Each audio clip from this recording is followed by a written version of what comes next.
Lectures में हम last topic पर आ गए हैं, that is contract of agency, जो कि सेक्शन 182 से लेके सेक्शन 238 तक डिस्कस किया गया है हमारे एक्ट के अंदर। तो शुरू करते हैं, लेकिन उससे पहले मैं आपको बता दूं कि आप मुझे इंस्टाग्राम के ऊपर फॉलो कर सकते हैं, जिसका यूजर नेम आपको स्क्रीन के ऊपर दिखाई दे रहा है, डायरेक्ट लिंक डिस्क्रिप्शन बॉक्स में मिल जाएगा। लीगली अपडेटेड रहिए यहाँ पर, आप मेरे से कनेक्टेड रहकर, ठीक है। इसके साथ ही आपको बता दें कि इसके हमारे कॉन्ट्रैक्ट एक्ट के काफी लेक्चर सारे के सारे अपलोड हो चुके हैं, प्लेलिस्ट में आपको मिल जाएंगे। प्लेलिस्ट का लिंक आपको डिस्क्रिप्शन बॉक्स के साथ साथ यहाँ आई बटन पे दिख रहा होगा, जाके पहले पिछले लेक्चर्स भी देखिए, वो भी आपके लिए बहुत ज्यादा हेल्पफुल होंगे, ठीक है। और अगर आपको कोई भी नोट्स चाहिए तो paid notes are available, Instagram के ऊपर आप मुझसे कांटेक्ट करके अपने वो नोट्स खरीद सकते हैं। चलिए अब शुरू करते हैं हमारे इस टॉपिक को। So let's get started.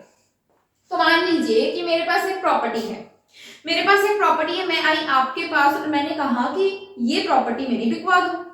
आप कहते हो ठीक है, मैं कोई खरीदार को ढूंढूंगा और उसके बाद मैं आपकी ये प्रॉपर्टी बिकवा दूंगा। तो इस केस में देखिए, मैं आपके पास आई और आप जाओगे मेरी प्रॉपर्टी दिखाने के लिए किसी थर्ड पर्सन के पास, किसी बायर के पास, कि वो मेरी प्रॉपर्टी खरीद ली।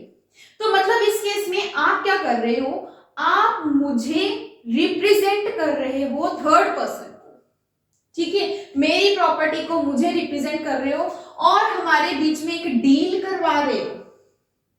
तो अगर हम इसे थोड़ा लॉजिकली समझे तो क्या हो गया इस केस में, मैं क्या हो गई, प्रॉपर्टी ओनर, आप क्या हो गए, प्रॉपर्टी डीलर, जो कि डील करवा रहा है इस बायर और इस प्रॉपर्टी ओनर के बीच में। तो यहां पर जो प्रॉपर्टी ओनर और डीलर के बीच में एक कॉन्ट्रैक्ट बन रहा है ना, उसी कॉन्ट्रैक्ट को हम बोलेंगे कॉन्ट्रैक्ट ऑफ एजेंसी। और सेक्शन 182 में बताया गया है कि कॉन्ट्रैक्ट ऑफ एजेंसी में दो पर्संस होते हैं, एक होता है प्रिंसिपल और दूसरा होता है एजेंट। नाम तो आपने पहले से भी सुने होंगे। अब देख लेते हैं कि प्रिंसिपल कौन होता है और एजेंट कौन होता है।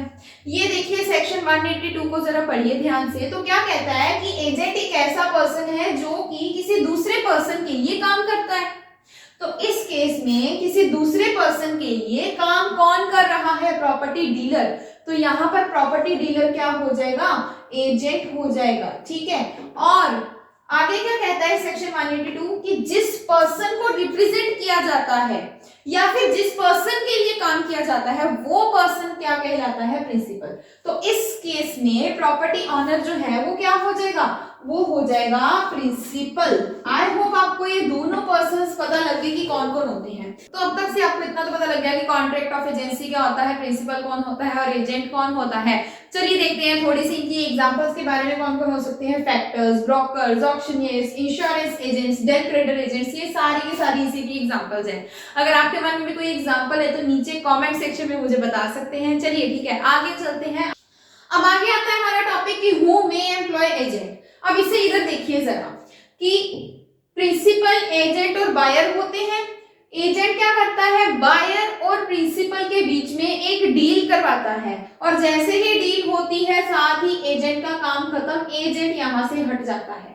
अब जैसे ही यहां से एजेंट हट गया तो एजेंट ने ये डील करवाने के लिए जितने भी एक्ट्स किए उन सभी एक्ट्स के लिए रिस्पॉन्सिबल कौन होता है, अब प्रिंसिपल रिस्पॉन्सिबल होता है, ठीक है। तो इसीलिए सेक्शन 183 क्या कहता है, सेक्शन 183 कहता है कि जो प्रिंसिपल है, क्योंकि वो एजेंट के एक्ट्स के लिए रिस्पॉन्सिबल है, रिस्पॉन्सिबिलिटी हम कैसे पर्सन के ऊपर डाल सकते हैं, ऑफ कोर्स सी बात है जो मेजॉरिटी की एज का हो मिनिमम, और तो और जो साउंड माइंड का हो, ठीक है। तो सेक्शन 183 यही तो कहता है कि प्रिंसिपल जो है उसे मेजॉरिटी की एज का होना चाहिए और उसका माइंड भी जो है वो साउंड होना चाहिए। अनसाउंड माइंड का पर्सन प्रिंसिपल नहीं बन सकता, वो एजेंट को हायर नहीं कर सकता है, ठीक है। Who may be an agent.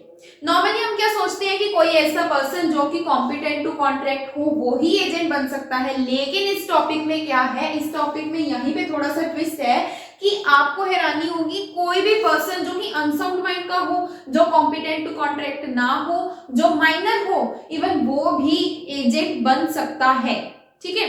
अब इसी चीज को हम थोड़ा सा डिटेल में पढ़ते हैं। इस चीज के ना दो एंगल्स हैं, देखिए अब इसके दोनों एंगल्स को बारी बारी से समझते हैं पहला एंगल तो ये है कि जो एजेंट है वो किसके बिहाफ पे काम कर रहे हैं, वो प्रिंसिपल के बिहाफ पे काम कर रहे हैं। डील हो जाने के बाद एजेंट का तो काम खत्म। डील किसके बीच में हो रही है, प्रिंसिपल और बायर के बीच में अल्टीमेटली डील हो रही है, ठीक है। तो इस एंगल के हिसाब से कॉन्ट्रैक्ट तो सिर्फ इन दो बंदों के बीच में बन रहा है। तो एजेंट अगर माइनर भी हो गया तो भी क्या हो गया, अगर इसने इन दोनों की डील करवा भी दी तो भी क्या हो गया, ठीक है।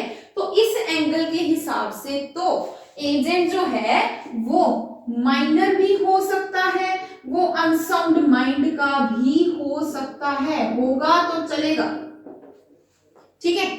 लेकिन बात करें इसके दूसरे एंगल की, दूसरा एंगल क्या है कि भाई एजेंट जो है वो खुद भी तो बाइंड होगा ना प्रिंसिपल के साथ। मतलब मान लो कि एजेंट अगर प्रिंसिपल से पैसे ले ले काम करने के और उसके बाद काम ना करे, रिस्पॉन्सिबिलिटी तो एजेंट की भी होती है ना काम करने की, ठीक है। तो एजेंट खुद भी बाइंड हो जाएगा ना उसके लिए। तो अगर इस हिसाब से देखा जाए तो एजेंट जो है ना वो साउंड माइंड का भी होना चाहिए और मेजर भी होना चाहिए। लेकिन अगर हम अनसाउंड माइंड का या फिर माइनर पर्सन को एजेंट बनाते हैं तो वो प्रिंसिपल के लिए बाउंड नहीं होगा। वो डील करवा सकता है या वो प्रिंसिपल और बायर में डील करवा सकता है, लेकिन वो पर्सनली कुछ भी किसी भी चीज के लिए लायबल नहीं होगा, ठीक है। अब ये बात मैं अपनी तरफ से नहीं कह रही भाई, बेयर एक्ट खोलो कॉन्ट्रैक्ट एक्ट का और उसका सेक्शन 184 पढ़िए, आपको समझ आ जाएगा। अब एक बहुत ही इंपॉर्टेंट सवाल यहाँ पर आता है कि क्या इस कॉन्ट्रैक्ट में जो प्रिंसिपल और एजेंट के बीच में कॉन्ट्रैक्ट ऑफ एजेंसी बन रहा है क्या इसमें कंसिडरेशन जरूरी है, नेसेसरी है। तो भाई ये भी मैं अपनी तरफ से नहीं बोल रही, section 185 of Indian contract act देखिए उसने क्या लिखा है कि कंसिडरेशन जरूरी नहीं है। अगर प्रिंसिपल और एजेंट आपस में फ्रेंड्स हों और एजेंट इसको प्रिंसिपल को बायर मिलवा देता है तो इसमें क्या ही बात है। अगर एजेंट कहे कि मुझे इसमें कोई भी कमीशन नहीं लेनी, कोई भी अपनी फीस नहीं लेनी, तो भाई क्या हो गया, मतलब कि इन दोनों में कंसिडरेशन जरूरी नहीं है। बेसिकली मैं आपको यही बताना चाहती हूँ, ठीक है। आई थिंक अभी बहुत हो गया डियर, क्योंकि लेक्चर बहुत लंबा जा रहा है, तो मैंने सोचा कि modes of creation of agency, rights and duties of principal and agent, ये सब हम नेक्स्ट लेक्चर में पढ़ेंगे। बाकी आप लोग मुझे इंस्टाग्राम के ऊपर फॉलो करना मत भूलिएगा। यूजर नेम तो आपको स्क्रीन के ऊपर दिख रहा है, नीचे डायरेक्ट लिंक भी मिल जाएगा, जाके फॉलो कीजिए और लीगली अपडेटेड रहिए। कोई भी नोट्स वगैरह लेने हैं तो आपके लिए पेड नोट्स अवेलेबल हैं, डॉट्स और कॉन्ट्रैक्ट के अभी अवेलेबल है अच्छे से, ठीक है। तो आप मुझसे वो नोट्स ले सकते हैं, इंस्टाग्राम के ऊपर मुझे मैसेज कीजिएगा। तो हेलो लिख के थोड़ी सी बात वगैरह में कीजिए कि क्या आपको बात करनी है मेरे से, तो मैं आपको जरूर रिप्लाई करूंगी। मिलते हैं हम अपने नेक्स्ट लेक्चर में, तब तक के लिए bye bye, stay healthy, stay confident and keep studying. Bye bye. और हाँ, वो सब्सक्राइब भी कर देना।